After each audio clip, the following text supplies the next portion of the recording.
Bienvenue sur le rocher. Tu scrolles, tu vois des visages lumineux, des corps parfaits, des vies qui brillent. Et puis tu te regardes devant le miroir de ton écran et tu te dis « Moi, je ne prie pas autant.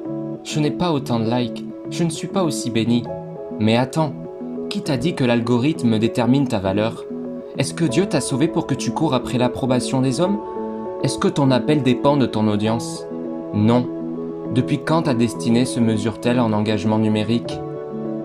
Que chacun examine sa propre œuvre, pas celle de ton voisin, pas celle de ton influenceur préféré. Galates chapitre 6 au verset 4. La comparaison n'a pas attendu TikTok pour exister. Elle est née dans le cœur de Caïn.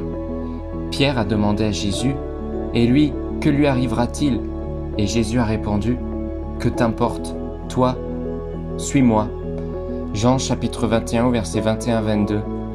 Le vrai problème, ce n'est pas l'autre, c'est ton regard.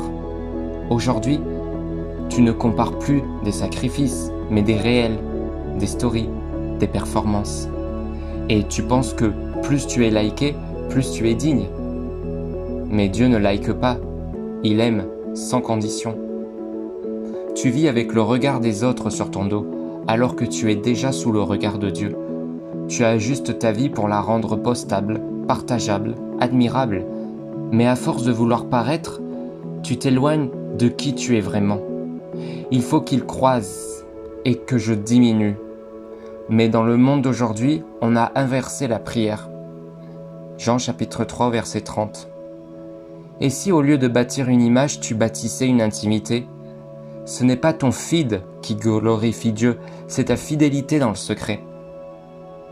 La comparaison te fait croire que tu es en retard, alors que Dieu t'a mis à l'heure exacte. Elle te rend aveugle à ta propre mission. Elle t'épuise dans une course qui n'est pas la tienne. Tu ne postes plus par conviction, mais par compétition. Rappelle-toi, le diable est menteur. Il veut que tu crois que tu n'es pas assez. Mais Dieu t'a créé comme un original, pas comme une copie. Tu n'as pas besoin de performer pour exister. Tu existes parce que Dieu a soufflé sur toi. Comment se libérer de la comparaison ? Débranche-toi régulièrement pour que ce soit le ciel qui t'alimente, pas la dopamine des likes. Médite sur ce que Dieu dit de toi. Tu es mon enfant bien-aimé, en qui j'ai mis toute mon affection. Matthieu chapitre 3 verset 17. Publie par obéissance, pas pour plaire. Prie avant de poster. Demande, est-ce que ça te glorifie ou est-ce que ça me glorifie, Seigneur ? Et enfin, remplis ton cœur de sa vérité pour désactiver les mensonges. Tu n'es pas une vitrine chrétienne, tu es un temple du Saint-Esprit. Les réseaux sociaux peuvent être un outil puissant, mais entre de mauvaises mains, ils deviennent un poison silencieux. La comparaison est subtile, mais elle tue lentement. Ta joie, ta paix, ton identité.